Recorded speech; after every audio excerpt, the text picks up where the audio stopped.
Hello everyone, and this is Perish.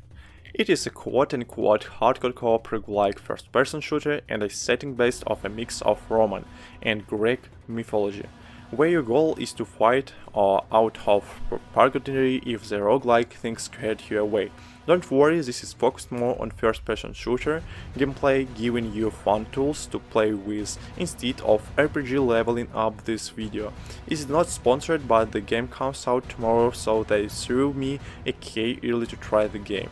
They also gave me my own Anikyu skin, and you can also get the skin yourself for free once in-game. Open your options. Go to the gameplay tab. And the time pin the password Jarek to get his nifty black and red skin, because black and red is what we do around here. This is exclusive to this channel, so huge thanks to this for giving me my own skin. Alright, let's start with the PC release. There is quite a few options, pretty much everything I would want to have is here, including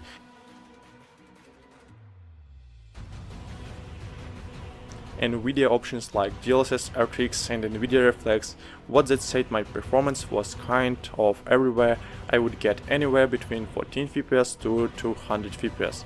Most of the time it stayed above 16s, but it was noticeable. Socially, my frame rate would just implode to the point of buying employment for a little bit. This very related happened, but that would be a terrible way for a run to, and it did not really matter what settings I had selected, so it was not NVIDIA RTX stuff messing with my frame rate. There's definitely a little bit of optimization to work on with, and that said, it's far from unplayable. Was majority of the time it stays over 16 FPS. I just wish the frame rate was stable. Going back into the options, if you click under the gameplay tab, there's a lot of really neat settings in here, one of which allows you to entirely customize your difficulty. There will be presets for easy, normal and hard, however you can adjust so much.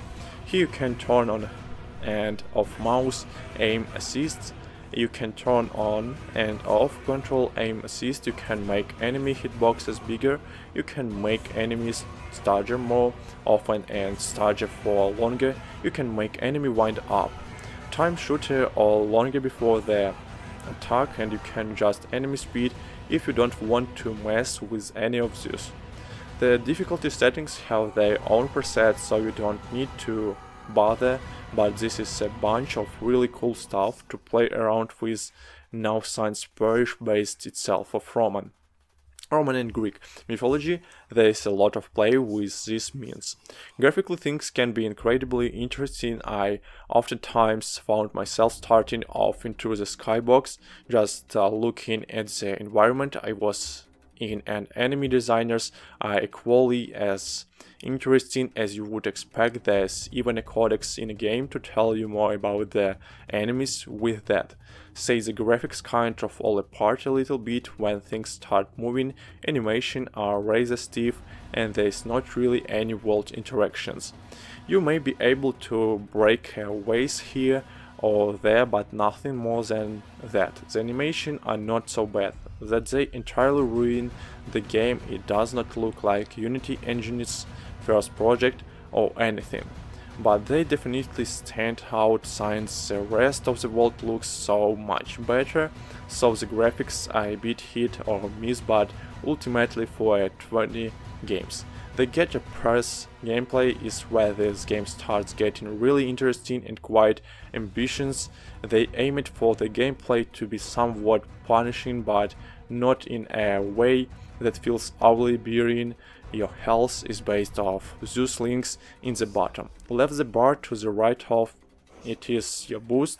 It is not a shield or anything. If you get hit once, you lose one of these links. You start the game with only two and get more later. This can be very punishing early on.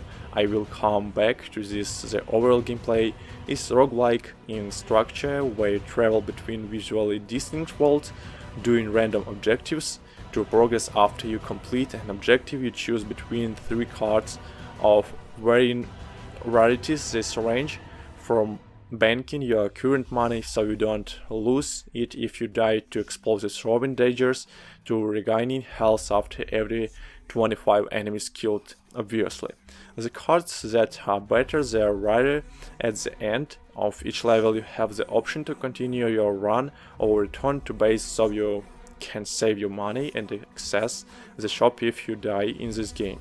You lose a larger sum of your money. This shop is tied closely to your gameplay options. You get a primary weapon. This may be a gun or a melee weapon. This game does have full-on melee combat including blocking, and all of that, all of the weapons have two challenges for you to unlock passive abilities and harm abilities. You can see all this info by holding tab. This will also tell you at teammates' health and all of that. Let's take these bolt actions that has the new skin. For example, its passive ability requires you. So thanks for watching, subscribe to my channel and press like button.